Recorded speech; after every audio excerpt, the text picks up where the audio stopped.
저는 밀짚모자 1단과 붉은머리 해적단이 전쟁이 발생할 것이라고 생각합니다. 작중 세계 시점으로 한 달 조금 전에 바르톨로메오가 붉은머리 샹크스의 영역에 침범해서 해적기를 태웠습니다. 원피스에서는 깃발은 긍지를 나타내는 상징입니다. 깃발을 태워버리는 것 자체가 선전포고라고 할 수 있습니다.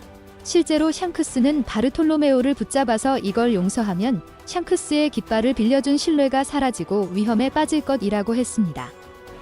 바르톨로메오를 처벌을 안 하면 다른 해적들이 샹크스의 영역에 침범해도 아무 문제 없다고 인식할 수 있기 때문입니다. 물론 바르톨로메오는 아무 생각 없이 했던 행동이긴 한데 행동에는 책임을 져야 합니다. 결국 야솝이 바르톨로메오의 배를 침몰시킵니다. 사황의 영역을 건들면 어떻게 되는지를 본보기로 보여준 셈입니다. 과하다고 싶을 수 있는데 야솝에게는 해적기가 긍지 그 자체입니다. 아내와 아들인 우솝을 버리면서까지 해적기가 부른다고 해적을 한 사람입니다. 바르톨로메오가 샹크스에게 당했다는 사실을 들은 루피는 과연 어떤 행동을 취할까요? 당연히 루피 입장에서 동료가 공격을 받은 겁니다. 루피는 동료 단 한 명을 구하기 위해 세계 정부에 맞서 싸웠으며 친구를 구하기 위해 천룡인을 폭행했고 동료 단 한 명을 구하기 위해 사황의 영역에 침범했습니다. 루피가 모모노스케에게 동료라 부르며 이 해적기를 걸어놓고 보여줘라고 했습니다. 내 동료를 건드리는 건 우리에게 싸움을 거는 거야. 이게 루피의 마인드입니다. 바르톨로메오가 먼저 잘못을 했든 아니든은 중요하지 않습니다. 샹크스도 어떤 이유가 있더라도 내 친구를 괴롭히는 녀석은 용서하지 않는다고 하였습니다. 대역주인 에이스를 구하기 위해 임펠다운에서 죄수들을 감시하며 시민들에게 안심을 주는 부서장인 한야발로 폭행했습니다. 이 장면만 보면 루피가 악입니다. 애초에 루피는 해적이기 때문에 선악 개념으로 따지면 악에 가깝습니다. 바르톨로메오의 배는 루피를 상징하는 배인데 이 배를 격추시켰으니 결국 샹크스네도 똑같은 행동을 한 겁니다. 아마 루피와의 향후 적대 관계 충돌도 고려하고 한 행동이라 봅니다. 말하자면 수술 열매가 50억이니까 신을 자칭하는 에넬은 한 30억쯤. 이 정도의 열매를 먹고 초반부 뉴비섭 가서 양학을 했다고 보면 된다. 일반 양민은 물론 어지간한 실력자도 대적조차 안 되는 능력은 현재까지도 독독 열매, 마그마그 열매 정도밖에 없다. 게다가 빅맘과 카이도가 보여준 번개에 대한 묘사를 보면 번개 자체가 최종장에 와서도 상당한 능력임에 틀림없다.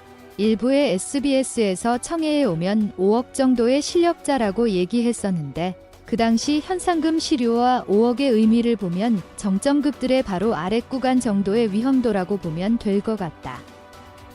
그 당시에도 사황의 개념은 있었으니까. 아무리 봐도 저 열매를 저렇게 활용하는데 5억이 맞나 싶은 거지. 샨디아가 사는 대륙의 일부가 녹업 스트림을 타고 하늘섬으로 올라옴.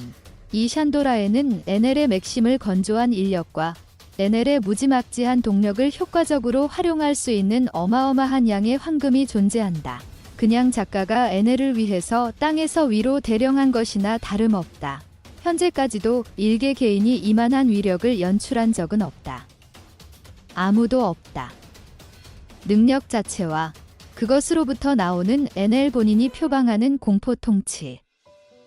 여기에 잘 녹아들어서 티가 안 나지만 자연계 최강종의 열매 그것을 병기급의 위력으로 극대화시켜주는 무기? 이게 정녕 한 인간의 손에 쥐어줄 만한 스케일인지? 바다가 90%인 원피스 세계관에서 하늘을 나는 기체는 등장이 거의 없다. 한 번 나온 거라고는 바로 마리조아의 귀족들을 호송하는 장면이 전부. 역시나 세계정부쯤은 돼야 소유할 만한 물건이라는 것이다. 비행선 위에서의 에피소드도 볼만할 텐데 여지껏 나온 적이 없다.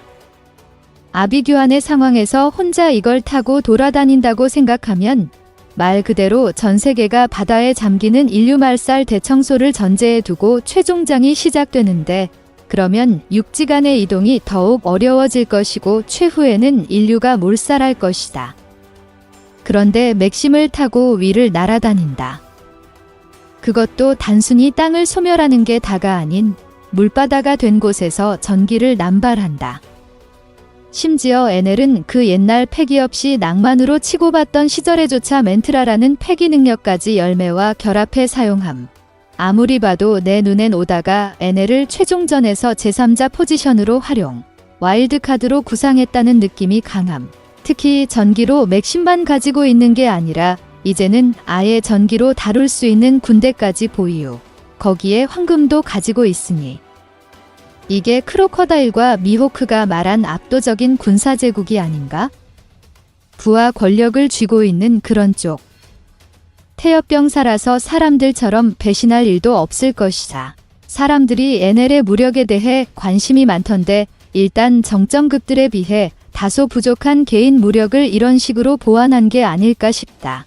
이런 무지막지한 하드웨어에 입각해 탑재된 소프트웨어도 가관이다. 상술했듯 캐릭터와 배경이 워낙 잘 뽑혀서 감춰져 있지만 그냥 패배 후에도 곧바로 연결되게끔 작가가 마인드 세팅을 미리 해놨다.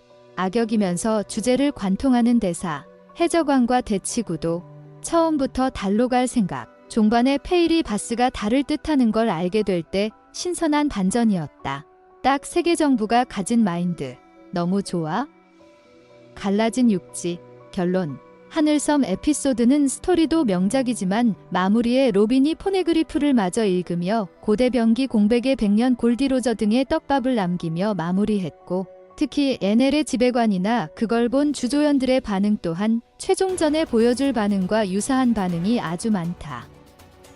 남은 건 에넬의 등장 시기와 이유. 필자가 생각하는 등장 시기는 아무래도 달의 문명이 공백의 100년, 세계의 비밀과 접점이 있을 확률이 높기 때문에 루피가 해적왕이 된 후 세계정부와 전쟁을 하기 전 타임의 본편에서 에넬의 동향이 한번 나올 것이라 생각한다. 그리고 등장 시기는 거의 최종전쟁 어디쯤일 것이라 생각. 그리고 여지껏 루피가 지나온 섬 주민들 가운데 하늘섬 주민들이 가장 소식이 뜸했기 때문에 샨도라와 하늘섬이 공백의 100년과 연관이 있다면 마지막에 얼굴을 비추지 않을까 싶다.